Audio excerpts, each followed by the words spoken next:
everyone. Thank you for tuning into my channel today.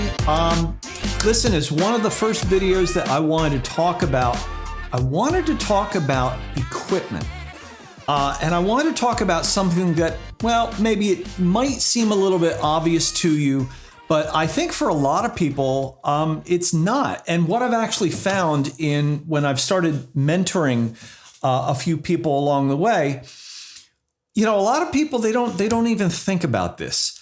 When it comes to gear, it's like, okay, there's so much gear out there right now to go shooting with, and it's all flashy and it all looks good and it all can do some really amazing stuff. But then it comes down to a question of, okay, well, what do you really need?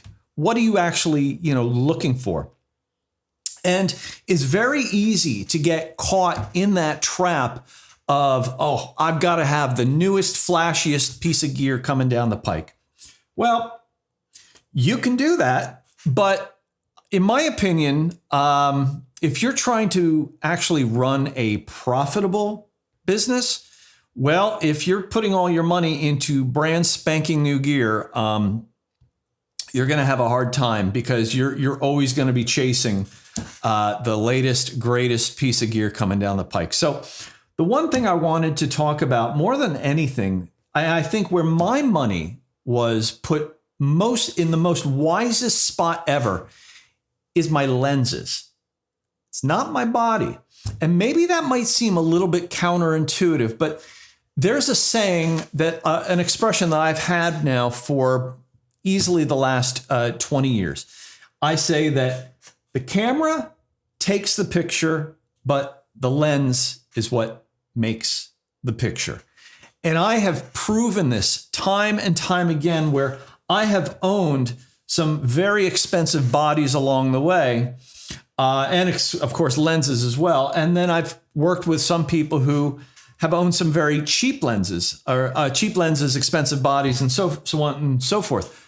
And so I've done this experiment so many times where I have literally taken the lens off of my camera, and they have stuck this beautiful Canon L lens on a Rebel body. And believe it or not, they take better pictures than their $200 lens on a $2,000 body. It's how it is. It's just how it is. And more importantly, in all the time that I've been shooting, I still own all the lenses that I have ever bought in 22 plus years or something like that. I've gone through, I think, around 7 different bodies. So if anything, that should be an indicator of really, where have I spent the money? And in fact, this particular lens, this is a Canon 70-200 2.8. Look, this is the first lens I ever bought. This thing is 22 years old. I bought this in 1998. And wow, I can't do math. Maybe I was 24 years. Anyway, now I will say that this lens has definitely seen better days. It's all banged up. It is, I still use it, but I use it more so for video now, just because I find that, I'm manually focusing things, and just it's gotten to the point where I think I need to upgrade the lens. Yeah. But still, 20 plus years on a lens that I'm still using, that's pretty darn good. Whereas the bodies, I might keep them for, 2, 3, 4 years at the most, and then I'm off to the next body. And the reason why I upgrade to different bodies, there's various reasons. Maybe they came out with a higher megapixel camera. Maybe they have a better focusing system. Maybe the video aspects of the DSLR are, what I wanted. In fact, now they're going to the whole mirrorless thing.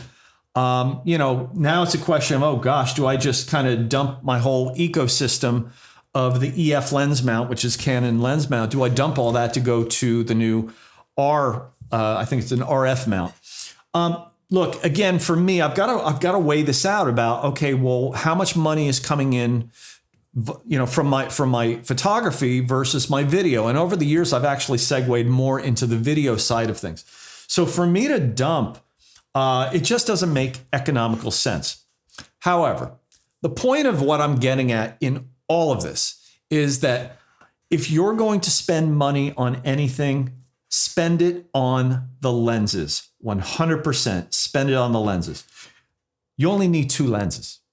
2 lenses you need. One of which is going to be a zoom telephoto lens. So a 70 to 200 2.8 is a great place to start. This, oh my gosh, this I've used everywhere all the time. You can use it for portraiture, you can use it for cars, you can do landscape. There's so many things that you can do with this lens. It's absolutely fantastic. The other lens that you need, and I don't have it on the table here because I'm actually shooting with it right now, is going to be a wide angle zoom lens. Now, the lens I'm actually shooting with today is the Sigma 18 to 35 1.8 lens. Now, I used to own all the Canon lenses. So I started with a 17 to 35 2.8.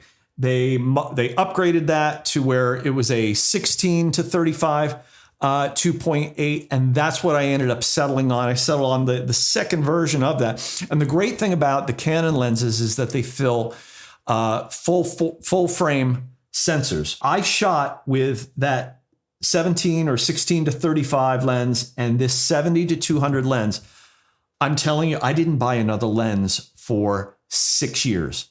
That was 6 full years of earning money with my cameras. That's all I had. Now, granted, I will say that I actually did have 2 different bodies. Now, this is back in the day of shooting film. So when I was doing all this automotive photography, what I actually did was I put one body on one lens, another body on another lens. So at the time I was shooting drag racing, a lot of event coverage like that. And if you're doing anything like, especially like weddings or something like that, having a setup like that is great, because what it allows you to do is, instead of fiddling with trying to get the lens off of this, you just switch the cameras. You go, okay, switch over, bring in the next camera, and you get that tight shot.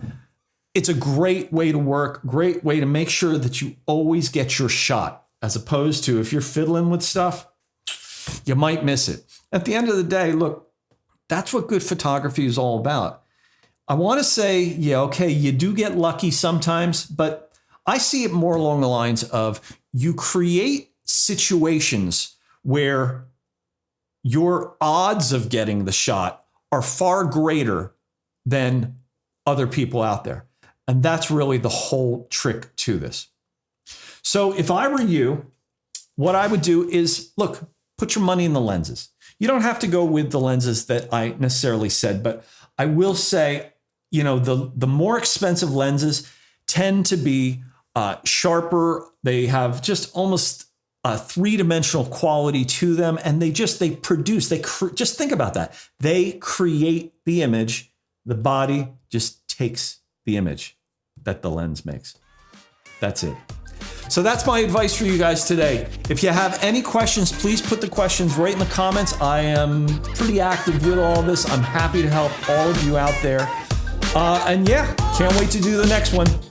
Keep shooting, guys.